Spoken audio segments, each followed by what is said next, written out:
तो सबसे बड़ा सवाल यही उठता है कि 2026 तक कौन सी इंडस्ट्रीज भारत की ग्रोथ स्टोरी को लीड करेंगी। चलिए मिलकर इस पजल को सॉल्व करते हैं और उन खास सेक्टर्स को पहचानते हैं जिन पर सरकार का फोकस सबसे ज्यादा रहने की उम्मीद है। देखिए, भारत की इकोनॉमिक ग्रोथ के पीछे ना कुछ बहुत पावरफुल थीम्स काम कर रही हैं।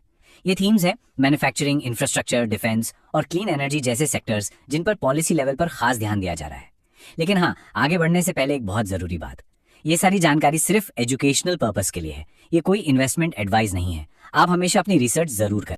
तो चलिए सबसे पहले उस सेक्टर की बात करते हैं जो आज की डिजिटल दुनिया की रीढ़ की हड्डी है, सेमीकंडक्टर और डीप टेक।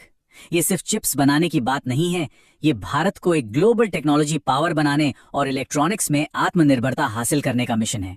यहाँ असली कहानी यह है कि भारत सिर्फ एक चिप असेंबलर बनकर नहीं रहना चाहता। सरकार का जोर एक पूरा इकोसिस्टम बनाने पर है। मतलब चिप डिजाइन से लेकर मैन्युफैक्चरिंग तक सब कुछ यहीं हो।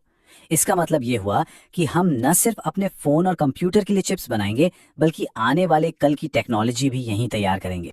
इस स्पेस में दो बड़े प्लेयर्स हैं जो हमारा ध्यान खींचते हैं।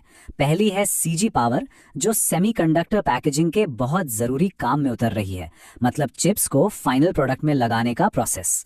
और दूसरी है केन्स टेक्नोलॉजी, जो बैकएंड सर्विसेज में एक बड़ा नाम है। ये पक्का करती है कि चिप्स एकदम सही तरीके से काम करें। अच्छा, सेमीकंडक्टर्स तो भविष्य बना रहे हैं, लेकिन उस भविष्य को एक मजबूत नींव भी तो चाहिए, है ना? और यहीं पर हमारा अगला सेक्टर आता है, इंफ्रास्ट्रक्चर और कैपिटल गुड्स। ये सब सड़कें, पुल और पावर प्लांट्स बनाने के बारे में है, और इसे ताकत मिल रही है सरकार के बड़े पैमाने पर हो रहे कैपिटल एक्सपेंडिचर यानी कैपेक्स। जब सरकार सड़कों, पोर्ट्स और पावर लाइंस जैसी बड़ी बड़ी परियोजनाओं में पैसा लगाती है, तो वो सिर्फ सीमेंट और स्टील नहीं खरीद रही होती, बल्कि वो नौकरियां बना रही हैं, बिजनेस के लिए नए रास्ते खोल रही हैं और पूरी इकोनॉमी के लिए एक मजबूत बेस तैयार कर रही है। अब भारत की इंफ्रास्ट्रक्चर स्टोरी में दो बड़े नाम हैं, दो दिग्गज। एक है लार्सन एंड टुब्रो, जिसे हम L&T के नाम से जानते हैं। ये देश की सबसे बड़ी कंस्ट्रक्शन और इंजीनियरिंग कंपनी है, जो लगभग हर बड़े प्रोजेक्ट में शामिल है। और फिर है पावर फाइनेंस कॉर्पोरेशन, जो इन बड़े बड़े प्रोजेक्ट्स को फंड करने में एक अहम रोल निभाता है, खासकर एनर्जी सेक्टर में। एक मजबूत इकोनॉमी को मजबूत सुरक्षा भी चाहिए होती है, और इसीलिए हमारा अगला फोकस है डिफेंस और स्ट्रेटेजिक मैन्युफैक्चरिंग पर।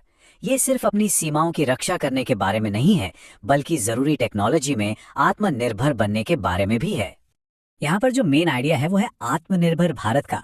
सरकार का विजन बिल्कुल साफ है, हम अपने टैंक, प्लेन और सबमरीन्स खुद बनाएं, ना कि दूसरे देशों पर निर्भर रहें। इससे ना सिर्फ हमारी सुरक्षा मजबूत होती है, बल्कि हाईटेक मैन्युफैक्चरिंग जॉब्स भी बनती हैं। इस मिशन को लीड कर रही हैं दो कंपनियां। एक है भारत इलेक्ट्रॉनिक्स लिमिटेड यानी BEL, जो एक बड़ी डिफेंस इलेक्ट्रॉनिक्स मैन्युफैक्चरर है और रडार से लेकर कम्युनिकेशन सिस्टम तक सब कुछ बनाती है। और दूसरी है एस्ट्रा माइक्रोवेव प्रोडक्ट्स, जो एक उभरती हुई स्पेशलिस्ट कंपनी है और डिफेंस सिस्टम्स के लिए जरूरी कंपोनेंट्स बनाती है।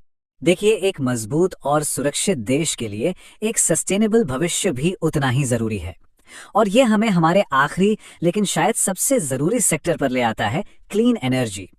ये वो जगह है जहां इकोनॉमिक ग्रोथ और पर्यावरण की जिम्मेदारी एक साथ मिलती हैं। क्लीन एनर्जी की तरफ बढ़ना सिर्फ क्लाइमेट चेंज से लड़ना नहीं है, नहीं, ये एनर्जी सिक्योरिटी के बारे में भी है। मतलब बाहर से आने वाले तेल और गैस पर हमारी निर्भरता कम करना। और हाँ, ये एक बहुत बड़ा इकोनॉमिक मौका भी है। सोलर और विंड एनर्जी में होने वाले निवेश से लाखों नौकरियां पैदा हो सकती हैं। भारत के रिन्यूएबल एनर्जी बूम को दो बड़े प्लेयर्स लीड कर रहे हैं। अडानी ग्रीन एनर्जी देश की सबसे बड़ी सोलर और विंड एनर्जी प्रोड्यूसर है, और टाटा पावर, जो एक पुरानी और भरोसेमंद एनर्जी कंपनी है, वो भी क्लीन एनर्जी में भारी निवेश करके खुद को बदल रही है।